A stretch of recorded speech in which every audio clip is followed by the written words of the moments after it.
Hello everyone, welcome to another video. जैसे कि आप जानते हैं हमारी सीरीज़ चल रही है कॉन्स्टिट्यूशन की, और ये वीडियो हमारी थर्ड है और इससे पहले हम 2 वीडियो और देख चुके हैं। सो अगर आपने वो नहीं देखी हो तो एक बार जाके देख लीजिए, सो दैट आपको समझ आ जाए पीछे क्या चल रहा था। सो इस वीडियो में हम बात करने वाले हैं संविधान की कुछ प्रमुख विशेषताएं यानी फीचर्स के बारे में बात करेंगे हम। संविधान के क्या क्या फीचर्स हैं, क्यों इतना हमारा यूनिक है हमारा ये कुछ संविधान जो बना हुआ है, बाकी जो देशों के संविधान है उनसे कैसे अलग है। सो इस बारे में हम देखेंगे। तो सबसे पहला जब हम बात करते हैं तो वो है सबसे लेंथीएस्ट कॉन्स्टिट्यूशन। हमारा लेंथीएस्ट कॉन्स्टिट्यूशन मतलब सबसे लंबा संविधान है हमारा। इसमें बहुत ज़्यादा आर्टिकल्स, पार्ट, शेड्यूल्स हैं, जैसे कि 365 आर्टिकल्स हैं यानी अनुच्छेद, 22 भाग हैं और 8 अनुसूचियाँ हैं। और ये दुनिया का सबसे लॉन्गेस्ट कॉन्स्टिट्यूशन है। और आप मुझे बताएंगे कमेंट में कि इसको बनाने में कितना टाइम लगा। ये हम पिछली वीडियो में पढ़ चुके हैं। सो अगर आपने रिवाइज किया होगा तो आपको पता होगा। कमेंट में मुझे बताएं कितना टाइम लगा। जैसे कि आप देख सकते हैं कि ये गवर्नमेंट ऑफ इंडिया एक्ट 1935 यानी 1935 के भारतीय शासन अधिनियम के से बहुत सारी इसमें चीज़ें ली गई हैं। ये भी हम पढ़ चुके हैं। मोस्ट ऑफ द चीज़ में हम पढ़ चुके हैं। अब क्या है कि इसमें जो है विविधता है यानी डाइवर्सिटी है। डाइवर्सिटी के कारण ही ये जो इतना डिटेल है, इतना ज़्यादा इसमें इतना विस्तार से चीज़ें लिखी हुई हैं, इसकी कॉम्प्लेक्सिटी इतनी है, जटिल है एकदम, है ना। फेडरल सेटअप है, संघीय ढांचे यानी स्टेट्स वगैरह है हमारे पास, देन उसको सेंटर चलाता है। तो ये इतनी सारी चीज़ें होने के बाद अब देखो डाइवर्सिटी इंडिया में बहुत ज़्यादा है। क्यों? क्योंकि आप देखेंगे यहाँ पे लैंग्वेज बहुत ज़्यादा बोली जाती हैं, यहाँ पे रेस हैं, यहाँ पे ट्राइब्स हैं, है ना। यहाँ पे रिलीजन बहुत सारे हैं। इंडिया को रिलीजन का होम कहा जाता है, यहाँ से बहुत सारे रिलीजन का जन्म हुआ है ना। और ऐसे ही बहुत सारी डाइवर्सिटी हैं जिसके कारण जो है इन सबको हमें अपने संविधान में इंक्लूड करना था इसमें। इसलिए इसमें बहुत ज़्यादा जो है आर्टिकल्स की ज़रूरत पड़ी लिखने के लिए, इसलिए हमारा बहुत ज़्यादा लंबा संविधान बना। ठीक है, इस चीज़ को याद रखना है। देन हम देखेंगे इसमें रिजिडिटी एंड फ्लेक्सिबिलिटी। अब रिजिडिटी का मतलब क्या होता है कि कठोर और लचीला। फ्लेक्सिबिलिटी मतलब लचीला, कठोर और लचीला। कठोर भी है और लचीला भी है। अब इसका मिक्सचर है, ये कहना चाह रहे हैं हमारा संविधान कैसे। अब जो हमारा संविधान है पूरी तरह जो है कठोर भी नहीं है ना, पूरी तरह कठोर भी नहीं है और पूरी तरह फ्लेक्सिबल भी नहीं है। मतलब ठीक ठाक, मतलब रिजिड है। रिजिड मतलब कठोर। कठोर कैसे कठोर है कि मतलब इसमें हम बहुत आसानी से जो है इसमें हम संशोधन नहीं कर सकते। जैसे कि हमने देखा होगा, जैसे आपने देखा होगा कि हमें पूर्ण बहुमत चाहिए होती है किसी चीज़ को, हमें कुछ अमेंडमेंट करने के लिए हमें पूर्ण बहुमत चाहिए होती है, सिंपल मेजोरिटी भी चाहिए होती है, और एक में हमें चाहिए होती है स्पेशल मेजोरिटी, है ना, जहाँ पे हम स्टेट्स को भी लेकर चलते हैं, 2/3 वोट चाहिए होते हैं। तो कहने का मतलब है कि कुछ प्रोविजन जो हैं, कुछ संशोधन हम जो है सिर्फ सिंपल मेजोरिटी से कर सकते हैं, साधारण बहुमत से, यानी आधे से 1/2, सॉरी, जैसे 1/2 यानी आधा, जितने भी मेंबर्स हैं जितने भी, उसके आधे अगर हमारे पास हैं वोट, आधा प्लस एक, उससे तो हम जो है सिंपल मेजोरिटी से किसी को भी कोई भी अमेंडमेंट कर सकते हैं। जैसे बहुत सारे अमेंडमेंट हमने देखे भी हैं कि छोटे मोटे जो अमेंडमेंट्स हैं वो आसानी से हो जाते हैं, जस्ट बहुमत चाहिए होती है, सिंपल बहुमत। ठीक है, और कुछ होते हैं जैसे कि स्पेशल मेजोरिटी चाहिए होती है। स्पेशल क्या होता है कि 2/3 चाहिए होता है, 2/3 बहुमत चाहिए होती है दोनों हाउस से। दोनों हाउस मतलब लोकसभा प्लस राज्यसभा में अलग अलग 2/3 चाहिए होती है, प्लस कुछ जगह पे स्टेट्स को भी इन्वॉल्व किया जाता है। स्टेट मतलब राज्यों को भी सहमति चाहिए, यानी आधे राज्यों की सहमति भी चाहिए होती है। तो ये जो होता है जब हम बात करते हैं स्पेशल मेजोरिटी की, विशेष बहुमत की, तो ये जो है बहुत मुश्किल होता है, बहुत ज़्यादा कठिन होता है। इतना आसान नहीं होता है इतनी ज़्यादा मेजोरिटी लेना, और आधे से ज़्यादा स्टेट्स की भी सहमति लेना ये आसान नहीं होता है, इसलिए ये जो है कठोर है। ठीक है, और वहीं दूसरी तरफ क्या है, हमारे पास सिंपल मेजोरिटी भी है। सिंपल मेजोरिटी मतलब साधारण बहुमत से भी कुछ प्रोविजंस हम अमेंड कर सकते हैं, संशोधन कर सकते हैं। तो कुछ जगह पे ये आसान भी है, तो इसलिए फ्लेक्सिबल भी है। फ्लेक्सिबल मतलब लचीला भी है, यानी ये जो है हमारा जो कॉन्स्टिट्यूशन है ये रिजिड और फ्लेक्सिबल यानी कठोर और लचीला दोनों है, उसका मिक्सचर है एक टाइप से। ठीक है, और इसको इस तरीके से डिज़ाइन किया गया है कि इसका जो बेसिक स्ट्रक्चर जो है इंपॉर्टेंट है, ये हम आगे पढ़ेंगे क्या होगा। अभी इसको बस ऐसे ही देख लो, यानी मूल ढांचा, बेसिक स्ट्रक्चर। ठीक है, इसको मतलब ये ना खोए, इस तरीके से इसको बनाया गया है। ठीक है, तो ये है इसके बारे में, बस इसको इस तरीके से ही समझना। देन हम देखेंगे फेडरल एंड यूनिटरी वाइज, मतलब इंडिया का जो है स्ट्रक्चर फेडरल है और स्ट्रॉन्ग सेंटर है। मतलब अब इसका क्या मतलब है, इसका मतलब ये है कि जो इंडिया है उसके पास स्टेट्स हैं, ठीक है, जैसे कि यूपी हो गया, बिहार हो गया, है ना, एक्सेट्रा। ठीक है, और ये सब अपने आप में एक स्टेट्स हैं, इनकी अपनी एक गवर्नमेंट चलती है। देन इन सबको कंट्रोल करने के लिए हमारे पास क्या, इनके ऊपर सेंटर है। ठीक है, यानी हमारे पास छोटे छोटे स्टेट्स हैं, स्टेट्स के अंदर भी छोटे छोटे डिस्ट्रिक्ट्स हैं। ठीक है, तो ये क्या है, हमारे पास एक फेडरल स्ट्रक्चर है, यानी एक सिस्टम है इस तरीके का कि इसके ऊपर कोई और है, इसके ऊपर कोई और है, एक तरीके से हायरार्की चलती है। ठीक है, तो ये हमारा फेडरल स्ट्रक्चर है। लेकिन फेडरल स्ट्रक्चर इस तरीके से भी होता है जैसे अमेरिका में कैसा है कि जो स्टेट्स हैं, स्टेट हो गया, ये मान लो 6 स्टेट्स हैं, ये क्या, इनकी सबकी अपनी अपने चलती हैं सारी चीज़ें। इसमें क्या है कि सेंटर बहुत ज़्यादा स्ट्रॉन्ग नहीं है, जबकि कनाडा में सेंटर का मतलब केंद्र सरकार जो है बहुत ज़्यादा स्ट्रॉन्ग नहीं है। अपने आप में भी ये स्टेट्स जो है काफ़ी पावरफुल होते हैं। ठीक है, लेकिन कनाडा में क्या होता है, सेंटर ज़्यादा पावरफुल होता है, बाकी जो स्टेट्स होते हैं वो कम पावरफुल होते हैं, लेकिन होते अपने आप में भी वो इंडिपेंडेंट है, अपने फैसले लेते हैं। ऐसे ही इंडिया में तो यह चीज़ है कि ये याद रखना कि कहाँ से लिया गया है स्ट्रॉन्ग सेंटर का, यानी केंद्र की प्रधानता का जो वो है, ये कहाँ से लिया गया है, ये लिया गया है कनाडा से।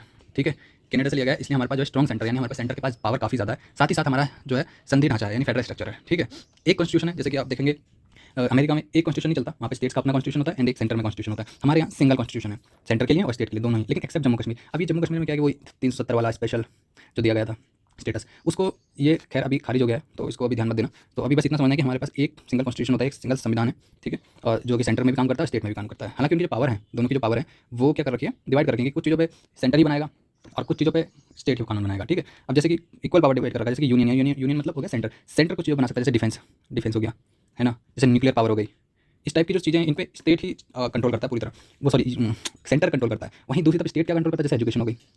अभी आप कहेंगे कि यार न्यू एजुकेशन पॉलिसी तो सेंट्रल आया था। हाँ बिल्कुल, वो न्यू एजुकेशन पॉलिसी जो है एक टाइप का फ्रेमवर्क है। फ्रेमवर्क मतलब एक आपको एक ढांचा दे दिया कि आपको इस तरीके से काम करना है, बाकी इसके अंदर जो आपको कानून बनाने हैं आप खुद से बना सकते हैं। तो स्टेट के पास पावर होती है कि उसमें चेंज कर सकते हैं। इसलिए आपने देखा होगा कि जो स्टेट हैं उनके जो कोर्स हैं वो अलग अलग स्टेट के अलग अलग अपना वो बना के चलते हैं, डिफरेंट डिफरेंट थोड़ी थोड़ी चीज़ें उसमें चेंज कर देते हैं। उनका जो स्ट्रक्चर होता है पढ़ाई लिखाई का वो भी इसमें चेंज करके रखते हैं। तो वो इसीलिए होता है क्योंकि पावर क्या है, किसके पास है, स्टेट की पावर स्टेट के पास है, सरकार और सेंटर के पास सेंटर के पास। कुछ कुछ सब्जेक्ट ऐसे होते हैं जिन पर स्टेट और सेंटर दोनों ही कानून बना सकते हैं। ठीक है, तो ये मेरे को कमेंट सेक्शन में बताओ कि इसमें कौन से होते हैं ऐसे, एक भी एग्जांपल बता दोगे तो काफ़ी है। ठीक है, तो और ये कौन से उसमें आता है, ये हमारा 7th शेड्यूल में आता है, यानी 7वीं अनुसूची में आता है ये तीनों, सिर्फ एक नहीं, ये तीनों, मतलब कि पावर डिवाइड होना स्टेट और सेंटर के बीच में ये 7वें शेड्यूल में 7वीं सूची में जो है इसको रखा गया है। ठीक है, एक और होता है रेसिडुअरी पावर, जिसमें सिर्फ एक ही है, कौन सा, साइबर क्राइम, जिस पर जो है सिर्फ सेंटर ही बना सकता है वो भी कानून। ठीक है, इस चीज़ को याद रखना है। और अगर एक और चीज़ है कि अगर मान लो किसी भी चीज़ पर, जैसे कॉन्करेंट लिस्ट हमने बताई अभी, कॉन्करेंट यानी समवर्ती सूची है मान लो, तो इसमें क्या है कि स्टेट भी बना सकता है और सेंटर भी बना सकता है। तो मान लो इन दोनों के बीच कॉन्फ्लिक्ट हो गया, बहस हो गई कि भाई हम ये बनाना चाहते हैं, ये वो बनाना चाहते हैं, तो किसका चलेगी बात, तो सेंटर की बात चलेगी, सेंटर की बात चलेगी। ठीक है, यानी सेंटर का जो भी कहेगा उस चीज़ को पहले माना जाएगा। ठीक है, ये आर्टिकल 249 और 352 में लिखा हुआ है, तो इसको याद करने की जरूरत नहीं आर्टिकल को, बस इतना याद रखना कॉन्फ्लिक्ट रहता है तो किसकी चलती है। Emergency further strengthen the union government, जैसे इमरजेंसी की होती है। अब इमरजेंसी जो एक तरीका है जब यूनियन यानी सेंटर की गवर्नमेंट उसको ज़्यादा पावर देने का, कैसे, जब इमरजेंसी लागू कर जाती है तो स्टेट की पावर को खारिज कर दिया जाता है, सीधा डायरेक्ट सेंटर का कंट्रोल होता है। जैसे कि आपने 1975 की इमरजेंसी देखी होगी। ठीक है, और कभी कभी नॉर्थ ईस्ट में भी हमारा जो है इमरजेंसी लगती रहती है, तो वैसी चीज़ है। ठीक है, तो बस इतना ही इस चीज़ में। फिर हम देखते हैं पार्लियामेंट्री सिस्टम गवर्नमेंट का, मतलब हमारा जो सिस्टम है पार्लियामेंट्री सिस्टम में क्या और तरीके के सिस्टम होते हैं, हाँ होते हैं ना, कौन कौन से होते हैं, एक होता है प्रेसिडेंट, राष्ट्रपति का प्रेसिडेंशियल सिस्टम, एक होता है सेमी प्रेसिडेंशियल सिस्टम, और दूसरा होता है, तीसरा होता है सॉरी पार्लियामेंट्री सिस्टम। हमारा कौन सा है, हमारा है पार्लियामेंट्री सिस्टम। ये राष्ट्रपति वाला कहाँ चलता है, जैसे आपने देखा होगा अमेरिका में चलता है, और भी कंट्रीज होते हैं। ठीक है, और लेकिन ये रूस में भी है, अभी रशिया में, रूस में पहले रूस में क्या था, प्रधानमंत्री होता था, बट बाद में अमेंडमेंट करके क्या कर दिया, पुतिन ने क्या करा, अपना खुद को राष्ट्रपति बनाया, और फिर उसके बाद उससे पहले क्या कर दिया कि राष्ट्रपति का शासन लागू कर दिया। ठीक है, तो अभी वो परमानेंट ही समझ लो। ठीक है, तो ये होते हैं हमारा पार्लियामेंट्री सिस्टम। इसका क्या मतलब है एक बार देख लेते हैं। इसको जो है क्या बोलते हैं, इसको हम ब्रिटिश वेस्टमिंस्टर मॉडल भी कहा जाता है। सिर्फ इसका नाम है, इसको याद रख लेना बस, एज इट इज़ ये ब्रिटिश वेस्टमिंस्टर मॉडल अपनाया गया। इसके तहत क्या पार्लियामेंट्री सिस्टम है। तो ये कुछ ज़्यादा इसको कुछ समझना नहीं है, बस इसको याद रखना कि ये सेम नाम ही समझ लो इसका। ठीक है, रियल एग्जीक्यूटिव पावर जो होती है पीएम के पास होती है, मतलब कार्य करने की, पीएम और काउंसिल। मतलब क्या होता है कि हमारे पास जो होते हैं एमपीज़ होते हैं, जैसे एमपीज़ बहुत सारे एमपीज़ हो गए। अब इनमें से क्या होता है, जैसे ये एमपी है, इनमें से कुछ जो है चुन लिए जाते हैं, और ये जो है मिनिस्टर बनते हैं जिनको हम काउंसिल भी कहते हैं। ठीक है, और जब ये बन जाते हैं तो ये जो है सारे फैसले लेते हैं। ठीक है, लेकिन किसके बिहाफ लेते हैं, इन सबसे ये पावर लेते हैं। इन पावर एक्चुअली किसके पास है, इनके पास है, ये जो एमपी है सारे, और ये जो है इनको पावर देते हैं काउंसिल को कि भाई तुम फैसले लो, और इस फैसले लेते हैं। और किसके चेयरमैनशिप में, पीएम के, प्रधानमंत्री की। तो प्रधानमंत्री जो है असली हेड होता है, रियल हेड, नॉमिनल हेड, मतलब जिसको नाम का हेड है वो कौन सा होता है, वो राष्ट्रपति होता है। तो असली पावर किसके पास है, पीएम के पास होती है असली पावर। और कहाँ से लेते हैं वो, यानी वो लेते हैं मंत्रिमंडल, सॉरी क्या था, लेजिस्लेचर, हाँ संसद से पावर लेते हैं वो। और कौन करता है पावर, पीएम और काउंसिल। तो पार्लियामेंट्री सिस्टम में पीएम होता है पावरफुल, और राष्ट्रपति में राष्ट्रपति होता है। ठीक है, ये याद रखना। अब एक इंपॉर्टेंट टर्म है कलेक्टिव रिस्पॉन्सिबिलिटी। कलेक्टिव रिस्पॉन्सिबिलिटी का क्या मतलब होता है कि जो कलेक्टिव रिस्पॉन्सिबिलिटी है, यानी सामूहिक उत्तरदायित्व। कहने का मतलब है जो काउंसिल है, सॉरी क्या चल रहा है, यानी जो काउंसिल है, यानी जो हमारा मंत्री हैं, मंत्री 1, मंत्री 2, मंत्री 3, और इनके ऊपर कौन है, प्रधानमंत्री, पीएम, इन सबका। ठीक है, एक मत होकर काम करेंगे। ठीक है, इनकी कलेक्टिव रिस्पॉन्सिबिलिटी है किसकी तरफ, मतलब इनकी उत्तरदायित्व किसकी तरफ है, जो लोकसभा मेंबर्स है ना, उसको उत्तरदायित्व है। मतलब वो पूछेंगे कि भाई क्या काम कर रहे हो तुम, तो इनको जवाब देना पड़ेगा।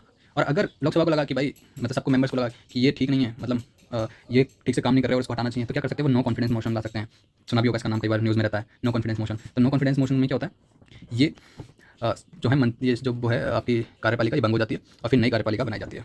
तो ये इस टाइप से चीज़ें। फिर आप देखते हैं नॉमिनल हेड। नॉमिनल हेड मैंने बता दिया, एक हिंदी में कहें तो सिर्फ नाम का प्रमुख होता है। क्या होता है, राष्ट्रपति। राष्ट्रपति होता है प्रेसिडेंट। ठीक है, ये क्या करता है, प्रधानमंत्री प्लस उसके जो मिनिस्टर्स होते हैं उसकी एडवाइस पे ये काम करता है राष्ट्रपति। राष्ट्रपति का काम क्या होता है, साइन करना।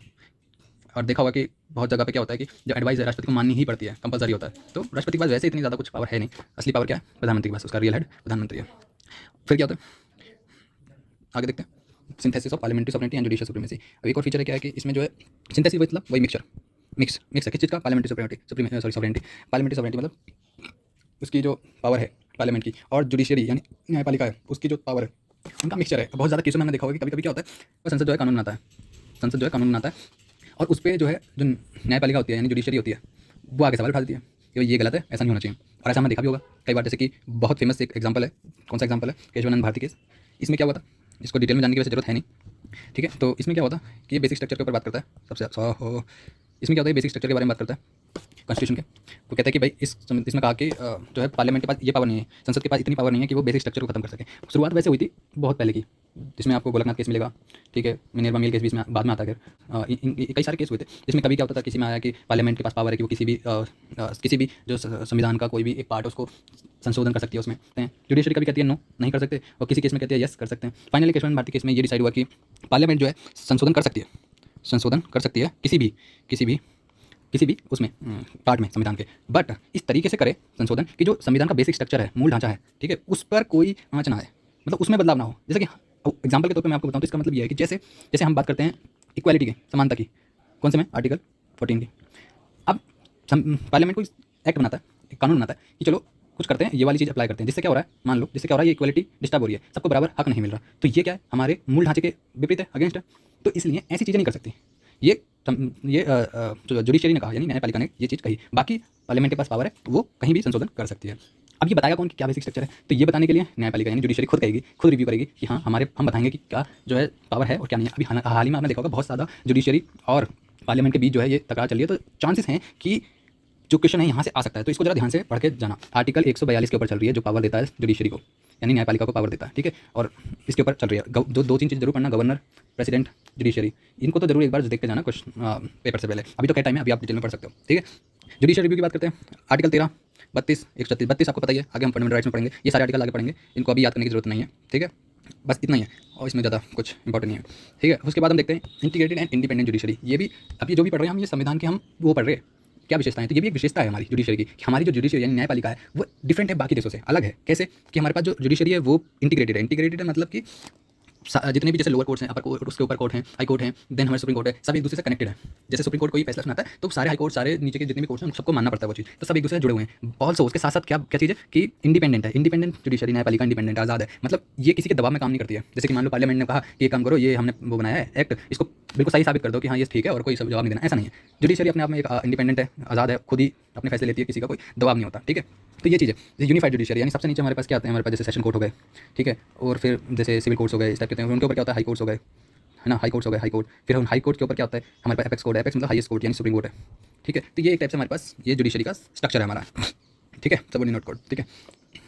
और इसमें क्या होता है कि जो टेन्योर है, यानी जो हमारी कार्यकाल है वो फिक्स रहता है, फिक्स है, इसका मतलब कि कोई तुम्हें यानी जज को, हमारे जो होते हैं उनको हटा नहीं सकता उनके फिक्स कार्यकाल के बाद पहले, ठीक है। और फिक्स सर्विस होती है, कंडीशन जैसे कि कंसोलिडेटेड फंड ऑफ इंडिया से जो है उनको सैलरी मिलती है, तो ऐसा नहीं है कि कोई दबाव किसी तरीके का भी, जैसे सैलरी का दबाव हो सकता है या ट्रांसफर का दबाव हो सकता है, ऐसा कुछ नहीं है, उनको पूरा गारंटी किया गया ताकि जो है जुडिशरी हमारी इंडिपेंडेंट रहे, ठीक है, स्वतंत्र रहे इस तरीके से। और जुडिशल रिव्यू जो है, एक जो हमारा जुडिशल रिव्यू यानी न्यायिक समीक्षा जो है हमारी, ये हमें ये जो है एक बहुत इंपॉर्टेंट फीचर है किसका इन संविधान का तो है ही, साथ ही न्यायपालिका का भी है, क्योंकि ये जो है हमारा फंडामेंटल राइट्स यानी मूल अधिकारों को बचाने में मदद करता है, ठीक है। तो इसमें इतना ही और कुछ ज़्यादा जानने की नहीं है। आप बात करते हैं सेकुलर स्टेट की। सेकुलर का मतलब क्या होता है, सेकुलर का मतलब होता है धर्मनिरपेक्ष, बट हमारे संविधान के अकॉर्डिंग ये धर्मनिरपेक्ष नहीं, हमारे यहाँ है पंथनिरपेक्ष, ठीक है। इसको ट्रांसलेशन हम क्या कर देंगे, पंथनिरपेक्ष, ठीक है। तो इसका मतलब क्या, अब सेकुलर का स्टेट का मतलब है क्या, सेकुलर स्टेट का मतलब होता है कि जो हमारा कंट्री है, हमारा जो देश है, उसका कोई अपना ऑफिशियल रिलीजन नहीं होगा। ऑफिशियल रिलीजन मतलब हम ये नहीं कह सकते कि इंडिया जो है हिंदू राज्य है, या इंडिया जो है मुस्लिम राज्य है, इंडिया जो है क्रिश्चियन राज्य है, या इंडिया जो है इस्लामिक ज्यूस राज्य है, ऐसा कुछ नहीं कह सकते हम। हमारा जो है कोई रिलीजन जो है, कोई ऑफिशियल रिलीजन नहीं है हमारा, कोई राज्य धर्म नहीं है हमारा, ठीक है। जैसे स्टेट के हमारे बर्ड्स होते हैं, नेशनल एनिमल होता है, बट नेशनल रिलीजन नहीं है। जैसे नेशनल लैंग्वेज भी नहीं है हमारे पास, कुछ नेशनल लैंग्वेज भी नहीं है, ठीक है। तो उसी तरीके से रिलीजन भी नहीं है। तो हमारा क्या है, एक सेकुलर देश है, ठीक है।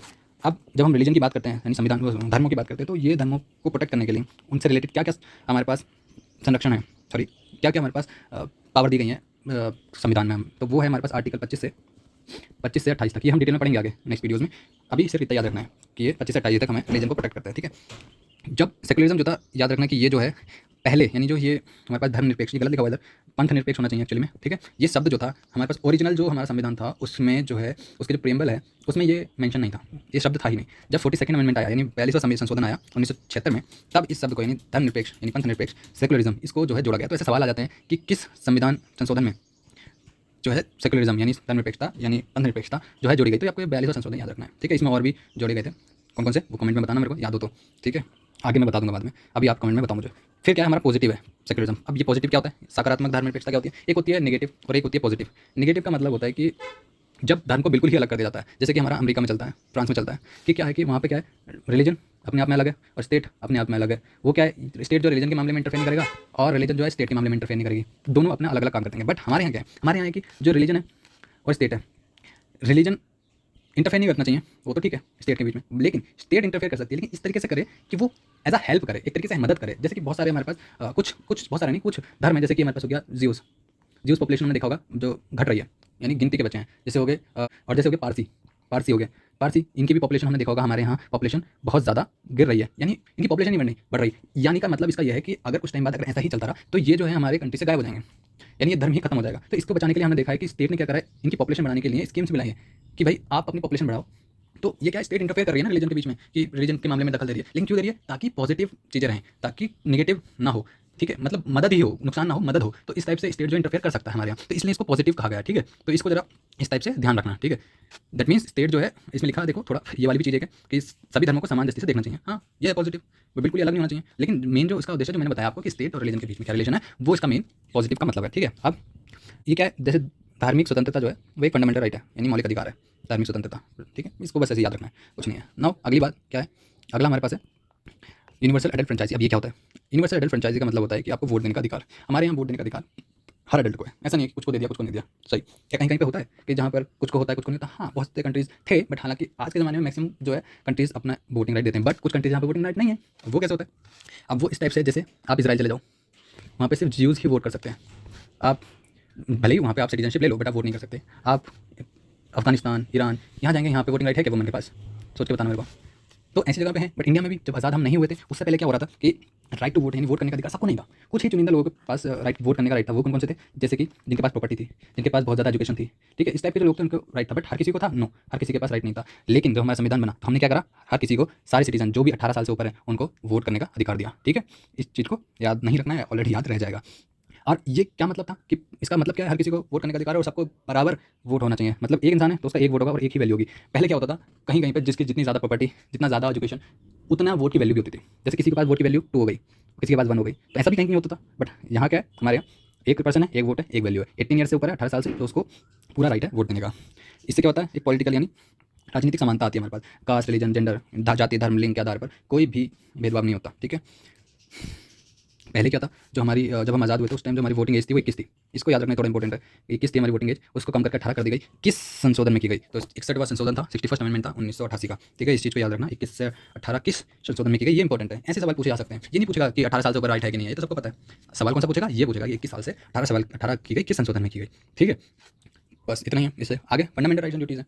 अब ये अलग है कि हमारे और कंट्रीज में नहीं होता है फंडामेंटल राइट्स होते हैं, बट इतने नहीं होते, किसी में कम होते हैं, किसी में ज़्यादा होते हैं, किसी में कुछ फंडामेंटल राइट होते हैं, किसी में कुछ नहीं होते। हमारे फंडामेंटल राइट्स थोड़े डिफरेंट हैं, ज़्यादा है ना। ड्यूटीज़ है, हर देश में ड्यूटीज़ नहीं होती फंडामेंटल ड्यूटीज़, और हमने भी काफ़ी बाद में इस चीज़ को अपनाया था, फंडामेंटल ड्यूटीज़ को। 1976 में हमारे पास जो फंडामेंटल ड्यूटीज़ आई थी, 76 में, यानी आज़ादी के कितने साल बाद, सोच के देखो। तो है, ठीक है, इस चीज़ को याद रखना कि ये फीचर है, विशेषता है हमारे उसकी। यानी हमारे जो फंडामेंटल राइट्स हैं, आपने देखा होगा आर्टिकल 12 से 35 के बीच है, और ये लिबर्टी अगेंस्ट स्टेट, यानी राज्य के अतिक्रमण से स्वतंत्रता की गारंटी देता है। यानी जो फंडामेंटल राइट्स हैं हमारे फार हैं, यानी मौलिक अधिकार हैं, ये हम क्या करते हैं, मान लो स्टेट के पास हम पावर तो दे रहे हैं ना उसको, स्टेट को ये काम करो हमारे लिए, वो बनाओ, कानून बनाओ, फिर स्टेट करेगा अरे मेरे पास पावर है, क्यों ना मैं कुछ गलत कानून बनाऊँ और सारे लोगों पर अपना राज कर लूँ, ऐसा भी तो हो सकता है। बट उनको उस स्टेट को वो काम करने से कौन रोकता है, फंडामेंटल राइट्स रोकते हैं।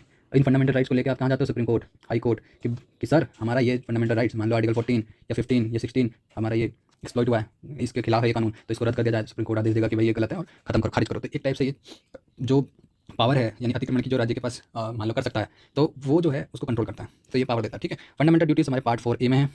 पार्ट 4A याद रखना कौन से पार्ट में है, भाग 4A में है, यानी 51A में आर्टिकल में है। ये सवाल पूछे जाते हैं, ये याद रखना, ये वाला सवाल पूछा जा सकता है, किस पार्ट में है और किस आर्टिकल में है। तो ऐसी चीज़ें याद रखनी है, कौन से संशोधन में इसको ऐड किया गया था, 42वां संशोधन। ये है याद करने की चीज़ें, ऐसी चीज़ें डायरेक्टली क्वेश्चन पेपर में आती हैं आपके, ये और UPSI के पेपर में बिल्कुल आ सकती है, पूरी चांसेस हैं। ठीक है, fundamental rights are justiciable. Justiciable का मतलब होता है आप जो है कोर्ट के पास जाकर अपना हक मांग सकते हो कि भाई ये इसके खिलाफ ये चीज़ हो रही है, हमें ये पूरा हक चाहिए इस पर। तो आपको वो हाई कोर्ट या सुप्रीम कोर्ट जहाँ भी आप जाओगे वो आपको कहेंगे कि ठीक है हम आपको ये आपका हक देंगे। तो यानी फंडामेंटल राइट जस्टिसेबल हैं। हालांकि फंडामेंटल ड्यूटीज़ या DPSPs जो होती हैं, आगे पढ़ेंगे DPSP क्या है, वो जस्टिसेबल नहीं है। मतलब उनको लेकर आप वहाँ नहीं आ सकते कोर्ट में कि सरकार ये नहीं कर रही, इसमें तो लिखा हुआ है, नहीं, वो जस्टिसेबल नहीं है, याद रखना इस चीज़ को। Duties promote citizen responsibility and, अब ड्यूटीज़ कुछ नहीं है, इसको याद नहीं रखना, पेपर में नहीं आने वाला, बस इतना ही है। जितना जरूरी है सिर्फ उतना पढ़ेंगे, कोई फालतू नहीं पढ़ेंगे। अब DPSPs क्या होती है, अब directive principles of state policy, इसका मतलब क्या होता है, ये एक ऐसे प्रिंसिपल्स हैं या फिर प्रिंसिपल मतलब एक ऐसे इंस्ट्रक्शंस हैं, है ना, एक ऐसे इंस्ट्रक्शंस हैं जो क्या करता है, संविधान जो है हमारा, कॉन्स्टिट्यूशन जो है, उसने ये लिख के रखे हैं कि भाई ये हमारा प्रिंसिपल है, ये है दूसरा, ये तीसरा। तो ये वो हैं कि अगर कोई स्टेट कानून बनाता है तो उसको इन चीज़ों को ध्यान में रख के बनाना पड़ेगा। एजुकेशन हो गया। अब मान लो एजुकेशन क्या थी पहले, पहले एजुकेशन सबके लिए फ्री थी क्या? नहीं थी। लेकिन ये डीपीएस में लिखा हुआ संविधान कहता है कि होना चाहिए, सबके लिए फ्री होना चाहिए, लेकिन क्योंकि अभी हमारे पास उतना रिसोर्स नहीं है, उतने संशोधन नहीं है, सॉरी उतने संसाधन नहीं है जितना हमें ज़रूरत है उस चीज़ को लाने की। सबको हमारे पास इतना पैसा नहीं है हम सबको फ्री दे दें, तो इसलिए अभी हम नहीं ला सकते। लेकिन जब हमारे पास भविष्य में पैसा इतना होगा या इतने संसाधन होंगे कि हम दे सकें, तब हम देंगे। तो इसीलिए ये जो है सिर्फ एक इंस्ट्रक्शन है कि ऐसा करना है, भले अभी ना करो बट फ्यूचर में करो, ठीक है। अब एजुकेशन जैसे देखा होगा, मैं एजुकेशन पहले क्या था, एजुकेशन जो है डीपीएसपी का पार्ट था, फिर उसके बाद उसको फंडामेंटल राइट बना दिया गया आर्टिकल 21A में, ठीक है। ये पूछ लिया था बहुत बार, इसको याद रखना। आर्टिकल 21A में जो है राइट टू एजुकेशन दे रखा है, ठीक है। तो इसको बना दिया गया, पहले ये राइट नहीं था। अब आप जाके कोर्ट में जा सकते हो और कह सकते हो कि सर हमें एजुकेशन नहीं मिल रही है, हमें चाहिए, तो वो आपको दिलाएंगे, ठीक है। कहाँ से कहाँ तक? 6 से 14 साल तक उसके ऊपर बनेंगे फिर कानून। अब जैसे इसमें एक और चीज़ है, जैसे यूसीसी, अभी हाल ही में ये बहुत ज़्यादा चर्चा में भी रहा है और क्वेश्चन आ भी सकता है। यूसीसी जो था 44 आर्टिकल में था, आर्टिकल 44, ठीक है। अब जैसे उत्तराखंड में क्या हुआ, इसको कानून बना दिया गया, लेकिन ये सिर्फ उसमें था, डीपीएस में ये इंस्ट्रक्शन था, लेकिन उत्तराखंड ने क्या करा, इसको कानून बना दिया गया। तो ये एक इंस्ट्रक्शन था, लाना जरूरी है, लेकिन अभी हमारे पास उतनी संसाधन नहीं है कि हम उसको ला सकें, तो इसलिए वो अभी हम नहीं ला रहे, बट फ्यूचर में लाएंगे। तो डीपीएस सिर्फ वही होते हैं, ठीक है। ये इंपॉर्टेंट है कि कहाँ से लिया गया, ये बहुत बार पूछा जाता है, इसको याद रखना। आयरिश कॉन्स्टिट्यूशन से लिया गया है, आयरिश संविधान से ये हमने डीपीएसपी का जो ये सिस्टम है हमने अडॉप्ट किया, लिया है, ठीक है, प्रेरणा लिया यहाँ से वेलफेयर स्टेट बनाने के लिए। ये याद करने की जरूरत नहीं है। नॉन जस्टिसेबल होते हैं, जैसे कि मैंने बताया कि आप इसको कोर्ट में ले जाकर नहीं बोल सकते कि सर हमें ये दीजिए, लेकिन क्यों कि जो एजुकेशन वाला था पहले हम नहीं बोल सकते थे, बट क्योंकि एजुकेशन जो है अब जो है क्योंकि फंडामेंटल राइट बन गया है, तो इसलिए अब उसको ले जाकर कोर्ट में बोल सकते हैं कि हमें दो, बट पहले हम नहीं बोल सकते थे। लेकिन बाकी के जो फंडामेंटल राइट बाकी के जो डीपीएसपी हैं वो अभी भी नॉन जस्टिसेबल है, यानी उनको ले जाकर आप कोर्ट में नहीं बोल सकते कि हमें दिलवाओ, ये दे नहीं रहे हैं, सरकार नहीं दे रही हमें, ठीक है। तो इसका याद रखना। बस इतना ही है आज के हमारी इस वीडियो में, और इसको थोड़ा रिवाइज करो, पढ़ो और हाँ रिवाइज करते चलो। देखो इससे बाहर नहीं जाने वाला, हम सिर्फ टू द पॉइंट चल रहे हैं। क्यों? क्योंकि इसमें वनडे एग्जाम होता है, इसमें बहुत ज़्यादा आपको कंसेप्चुअल नहीं पूछेंगे, आपको टू द पॉइंट पूछेंगे। जो इस स्लाइड में से वो पढ़ो, इसकी पीडीएफ आपको, इसकी जो पीडीएफ है आपको मिल जाएगी मेरे टेलीग्राम पे, टेलीग्राम ज्वाइन कर लो, धम्म चक्र इंस्टीट्यूट, ठीक है। इसको इस पर जाओ और ज्वाइन करो, यहाँ पे आपको पीडीएफ मिल जाएगी। और इंस्टाग्राम पे फॉलो कर लेना मन हो तो, और अगली वीडियो मिलते हैं। Thank you so much.